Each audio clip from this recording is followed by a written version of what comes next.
आप सब? आशा करती हूँ आप सब अच्छे होंगे, स्वस्थ होंगे। स्वागत है आपका इस कक्षा में। आइए आज हम पढ़ते हैं हिंदी का पाठ 7 एनी बेसेंट। प्रस्तुत पाठ में बताया गया है कि एनी बेसेंट महान महिला थी। हमें उनके पद चिन्हों पर चलना चाहिए। भारत का 1857 का प्रथम स्वतंत्रता संग्राम, जिसे अंग्रेजों ने विद्रोह कहा यानी कि गदर, इंग्लैंड की पार्लियामेंट में तूफान मचा दिया। अंग्रेज किसी भी दशा में सोने की चिड़िया को हाथ से नहीं निकलने देना चाहते थे। उन्हीं दिनों एनी बेसेंट ने एक पुस्तक लिखी, इंग्लैंड, इंडिया एंड अफगानिस्तान। ये पुस्तक 1879 में पहली बार लंदन में प्रकाशित हुई। इसमें बताया गया कि किस प्रकार एक व्यापारी कंपनी भारत की स्वामिनी बन बैठी। ये पहला अवसर था जब इंग्लैंड के एक नागरिक ने इतने स्पष्ट और तीखे शब्दों में इंग्लैंड की साम्राज्यवादी नीतियों का भंडाफोड़ किया। एनी बेसेंट ने बताया कि जब भारत की निर्धनता की बात सोचते हैं तो आंखों के सामने जोकों का दृश्य आता है, जिन्होंने भारत का धन चूसा। अंग्रेजों की भारत विजय की कहानी बहुत घिनौनी है। अब आपके मन में ये जानने की उत्सुकता हो रही होगी कि ये एनी बेसेंट थी कौन। अक्टूबर 1847 में लंदन में एक बच्ची का जन्म हुआ था। उसका बचपन का नाम एनी वुड था।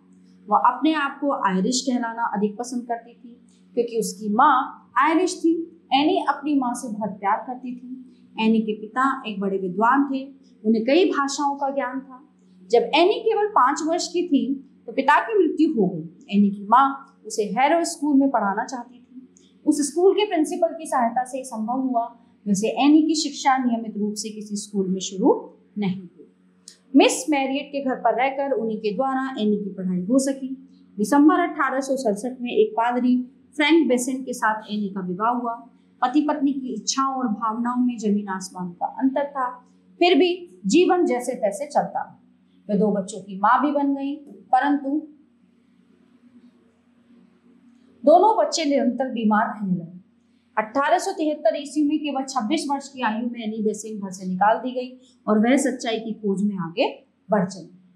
1874 ईस्वी में एनी बेसेंट चार्ल्स ब्रॉडलाइक की एक संस्था नेशनल सेकुलर सोसाइटी में सम्मिलित हुई। एनी बेसेंट ने पूरे देश में घूम घूम कर धर्म और राजनीति पर भाषण दिए। उन्होंने 1887 में मजदूरों के लिए 8 घंटे कार्य दिवस और बेरोजगारी की समस्या पर जमकर संघर्ष किया। 1889 का वर्ष उनके जीवन के लिए महत्वपूर्ण साबित हुआ। उनके जीवन ने उस समय नया मोड़ लिया जब उन्हें ऐसा लगा कि उनके भटकते मन को शांति मिल गई है। वे थियोसॉफिकल सोसाइटी की सदस्य बन गई। भारत में इसकी स्थापना 1879 में मैडम ब्लेवत्स्की और आलकोट ने मिलकर की थी। इस संस्था के उद्देश्य थे विश्व बंधुत्व की स्थापना, आर्य और पूर्वी धर्म, भाषा और विज्ञान के अध्ययन को बढ़ावा देना। एनी बेसेंट 16 नवंबर 1893 को भारत पहुंची। एनी के लिए भारत एक ऐसी पवित्र भूमि थी जिसका महान धर्म विश्व के सब धर्मों का मूल था। उनकी दृष्टि में भारत भूमि सब संस्कृतियों का केंद्र थी। वो अपने सपनों के भारत को अपनी माता मानकर आई। वो भारत में जहां भी गई लोगों ने उनका बहुत सम्मान किया, पर भारत की दुर्दशा देखकर एनी हैरान रह गई। डॉक्टर भगवान दास के साथ मिलकर एनी ने वेद, उपनिषद, रामायण और महाभारत का गहन अध्ययन किया।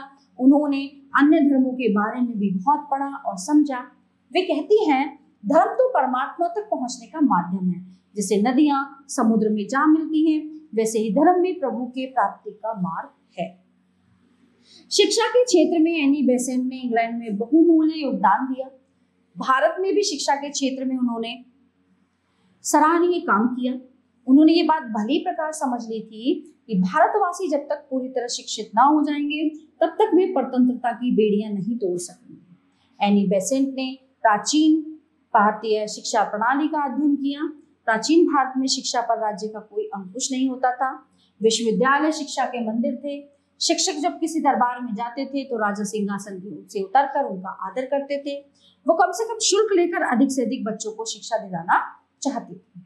अपनी नई शिक्षा में वो पूर्व और पश्चिम के अच्छे आदर्शों को मिलाना चाहती थी। उन्होंने 7 जुलाई 1908 ईस्वी में वाराणसी के एक छोटे से घर में अपने सपनों के शिक्षा केंद्र की स्थापना की। रिचर्डसन उसके पहले प्रिंसिपल तथा हैरी बेनबेरी पहले हेडमास्टर बने। भारतीय समाचार पत्रों में इस प्रयास की भरपूर प्रशंसा हुई। 1885 ईस्वी में मुंबई में भारतीय राष्ट्रीय कांग्रेस की स्थापना हो चुकी थी। एनी बेसेंट भी भारत के स्वतंत्रता आंदोलन से जुड़ चुकी थी। 1917 ईस्वी में कांग्रेस का अधिवेशन कलकत्ता में हुआ। एनी बेसेंट इस सम्मेलन में कांग्रेस अध्यक्ष चुनी गई।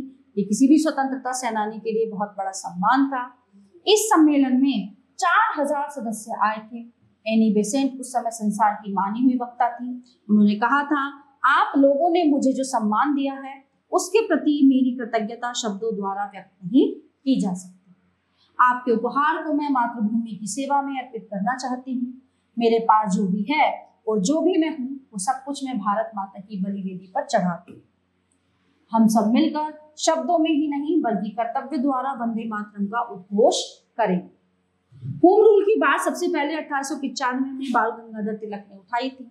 1914 ईस्वी में एनी बेसेंट ने होम रूल को कार्य रूप में लाने के लिए लोगों को तैयार करना आरंभ कर दिया।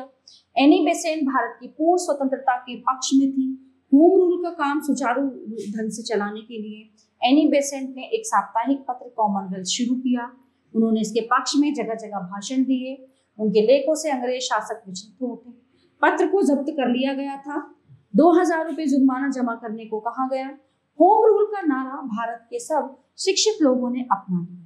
कांग्रेस और लीग दोनों को इस आंदोलन ने जीत लिया। एनी बेसेंट का जगह जगह पर सम्मान किया गया। जिस घोड़ा गाड़ी में बैठकर एनी बेसेंट जाती थी, नौजवान उस गाड़ी से घोड़ों को अलग कर देते थे और उस गाड़ी को अपने कंधों पर खींचकर सभा तक ले जाते थे। चारों ओर एनी बेसेंट की जय जयकार होने लगी। 1929 में ईस्वी में Annie Besant Budapest European Congress तथा शिकागो वर्ल्ड कांग्रेस की अध्यक्षता करने गई, परंतु 1931 के आरंभ में ही वे अस्वस्थ रहने लगे। फिर भी उन्होंने चेन्नई में थियोसॉफिकल सोसाइटी का केंद्र बनाया और उसे संवारने में लग गए। जून के महीने में उनके घुटने में चोट लगी। इसके बाद वे कभी उठ न सकी। 20 सितंबर 1933 को वे इस संसार से विदा हो गए। उनका नाम भारतीय इतिहास में सदा अमर रहे। वे चाहती थी हम सब बच्चे भारतवासी बनकर जिए और भारतवासी बनकर ही मरे। ऐसा बनकर ही हम उनकी स्मृति को सदैव बनाए रखने में सफल हो सकेंगे। यही उनके लिए सच्ची श्रद्धांजलि होगी। प्यारे बच्चों, ये पाठ यहीं पे समाप्त होता है। आशा करती हूँ आपको बहुत अच्छे से समझ आया होगा। मिलते हैं अगली कक्षा में। धन्यवाद।